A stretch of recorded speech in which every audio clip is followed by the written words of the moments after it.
and a happy 4th of July to you. Time now for this hour's car review. Had a chance to drive the 2026 Jeep Grand Cherokee. Whew, this thing has got an interior like you wouldn't believe. Here are the available trim levels: the Laredo X, the Laredo Altitude, the Limited Reserve, 85th Anniversary Edition, and the Summit. I happen to have the L, for long, Summit 4x4. This is a standard SUV, seat 6 in this particular configuration in 3 rows. You can get a bench seat in the second row if you want, but that does away with the console, and I think I would prefer the 3-row all buckets. Anyway, 5th generation. It was all new in 2021, so it is 5 years old as far as the design is concerned. It is updated this year. Exterior features, one of the best looking SUVs in the market, in my opinion, with a modern 7-slot grille, typical for Jeep. Conservative design throughout the body. Squared off wheel openings contributes to its off-road demeanor. The rear hatch and lighting, very familiar, traditional look. What I liked about it, the overall design, very conservative, but it's ready to go, and I think that if you like conservative designed SUVs, you're going to like this one. What could use improvement? It is ready for a more modern exterior update. Now, some bits and pieces have been actually redone for this particular year, so it has been updated, but ready for a little bit more modern design, I think, overall. Interior highlights, one of the most beautifully designed interiors on the market.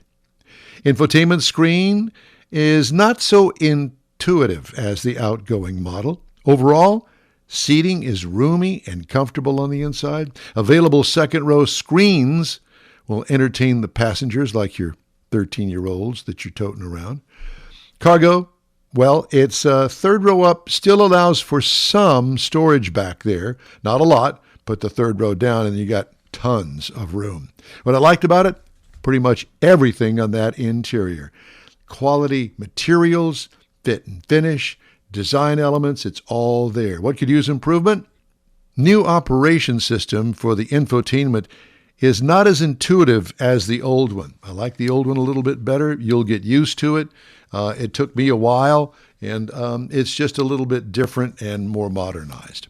It has a 2.0-liter Turbo 4 with the start-stop feature on it, which they could do away with, but helps the gas mileage. Horsepower, get this, 324 horses out of this little 2-liter Turbo 4. Torque, 332, 8-speed automatic transmission with a tow rating of 3 tons, 6,200 pounds. That's significant. As far as miles per gallon, 20 in the city, 25 on the highway for a combined of 22. I got 21.1 miles per gallon, a lot of highway driving I did, over 413.7 miles. What I liked about it, well, on paper, the Turbo 4 with 324 horses looks enticing. However, the turbo lag can be significant in certain scenarios, and it grabbed me for several times while I was driving it the week that I had it.